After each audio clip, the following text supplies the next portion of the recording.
Coming up next is a very, very unique act. He has had a 7-year residency as a house magician at the Venetian Hotel and Casino in Vegas. He was official magician for Disneyland. And a certified, verified anthropologist. He studies Native American ghost dancers and South American cannibals. So keep your eyes out and make some noise for Paul Draper. So yes, for 7 years I was the official magician at the Venetian in Las Vegas. Anyone ever been to the Venetian? Yeah. They insisted that I perform as a 1400s Roman Catholic Italian dude. Buonasera amici, mi chiamo Paolo, I'm a for you, console for you, che bella cosa, una giornata sole, l'aria serena dopo una tempesta, and so on. Thanks. No, I study living human cultures. I'm a cognitive anthropologist. I study why we make the choices we make, how we communicate those choices and those ideas. Okay, I need some people to help me. Let's turn on some house lights. What's your name? Sarah. Sarah, we've never met before, have we, Sarah? No, Sarah, you didn't know you were going to be on stage, did you? No. It's much brighter than you thought, isn't it? I'm going to show you something you've never seen before. You ready? Ready? Ready? Spoons! 2 metal spoons. They nest together as if they are spooning, she says. Most people say one, but she's like spooning. That's why I don't use forks.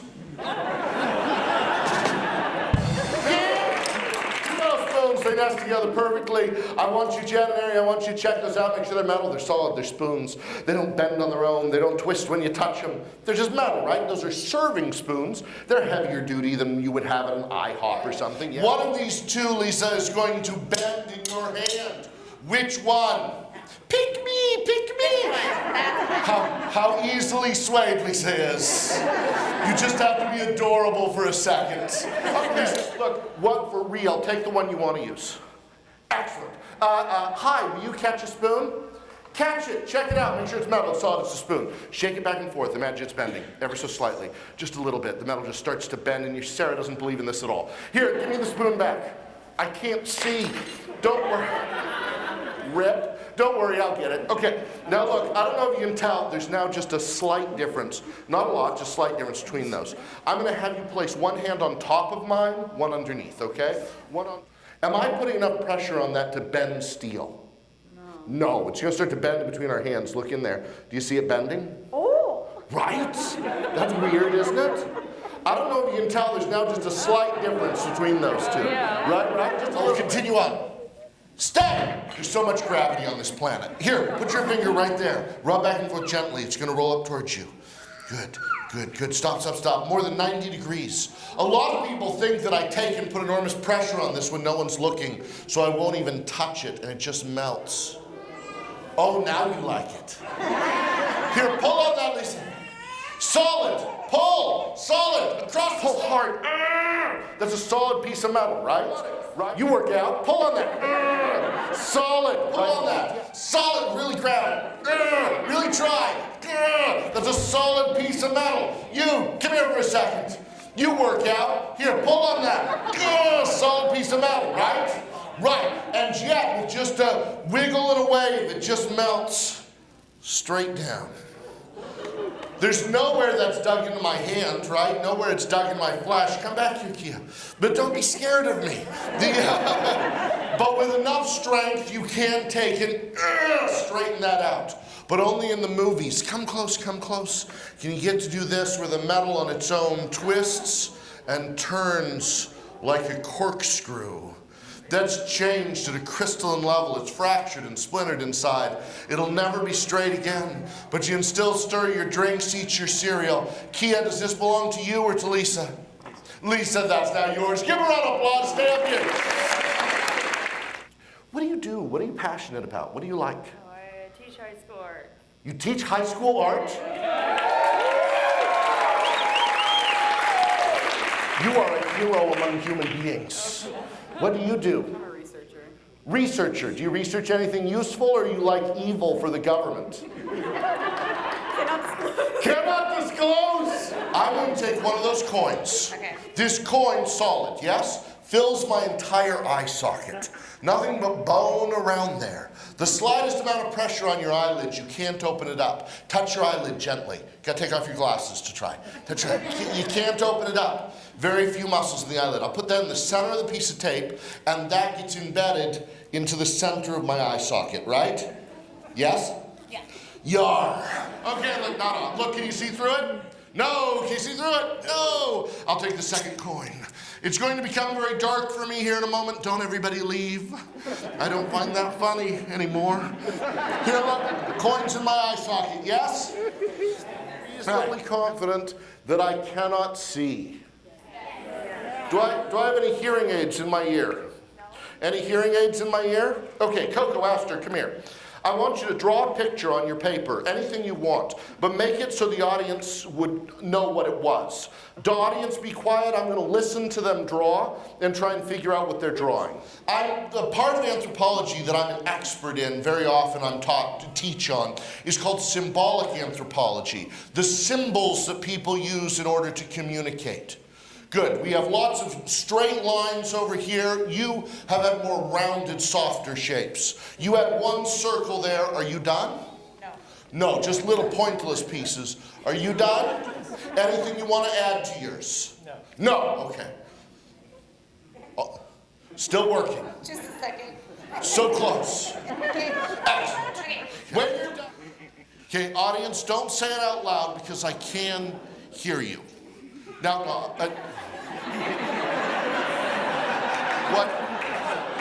what did you just do? Am I now holding it correctly? Okay. Okay.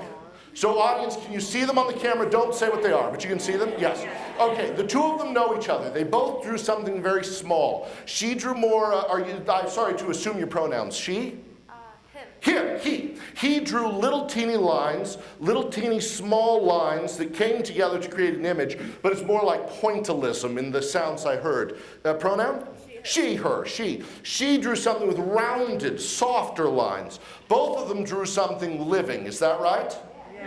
Yes, okay. Both of them drew animals. I see that yours, I would sense yours is a little lower and yours is a little higher. Does that make sense? So like a squirrel might be lower and a bird might be higher. Does that make sense? She drew more soft, rounded shapes. He drew more straight lines but had one circle. Does that make sense? Yes. All straight lines is something man-made, human-made. Soft shapes mean something living or organic. If there were multiple circles, his would be a car. But because it was just 5 straight lines in a circle, he drew a stick figure man.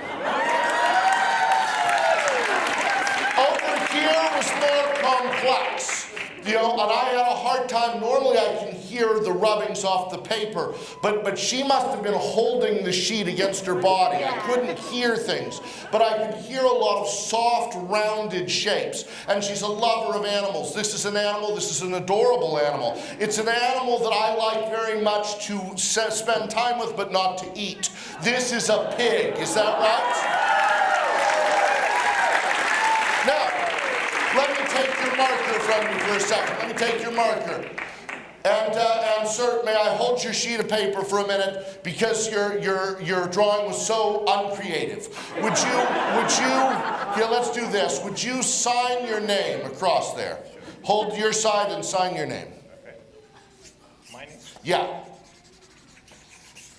Oh, man. How did I do?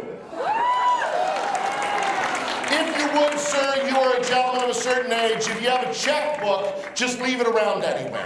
I'll take your marker back from you. Here's your sheet of paper. Give a round of applause all the way back to your seats. Thank you for helping. So like a squirrel might be lower and a bird might be higher. Does that make sense? Okay, we'll keep going with it. The Coco, I'm going to say that yours is very smart. Is that right? And yours is just a jerk all the time. I'm going to say that yours is a dolphin, is that right? And you drew a kitty cat, is that right? Give a round of applause! Let me take your markers back from you. Oh dear God. Okay. They both drew something organic or living, yes? Yes. You drew something adorable, is that right? Most likely, yeah. Given the audience's reaction, you drew something horrible, is that right? Who's to say? Wise men say. Okay, over here, I'm going to say that yours makes an adorable little sound. Is that right? We're going to say it together on the count of 3. 1, 2, 3, meow. Is this a cute little kitty cat? Yes, it is. Good job. Is this the backside of a balloon dog?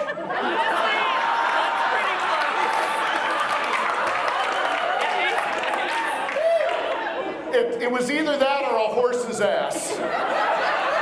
What is it? An Among Us character. It's an Among Us character. It's what? Roommate. The two of you get off my stage. Give a round of applause.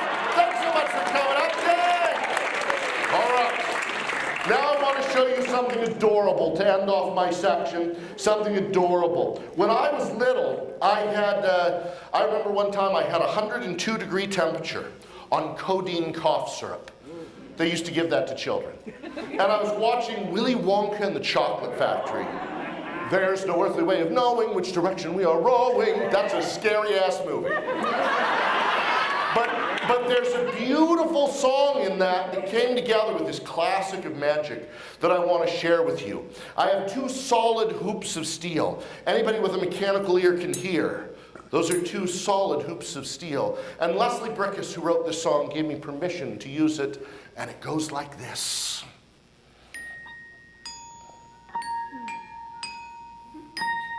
Come with me and you'll be in a world of pure imagination. Take a look and you'll see into your imagination.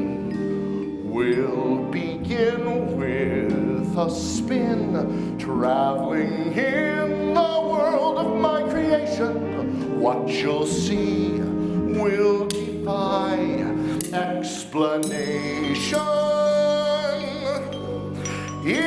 If you wanna view paradise, simply look around and view it. Anything you want to, do it. Want to change the world, there's nothing to it. There is no life I know to compare with your imagination. Living there, you'll be free if you truly wish to be.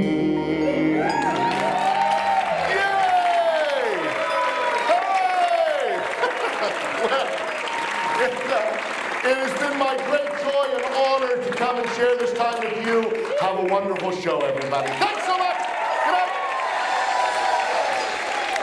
Give it up again for Paul Draper from Las Vegas, Nevada.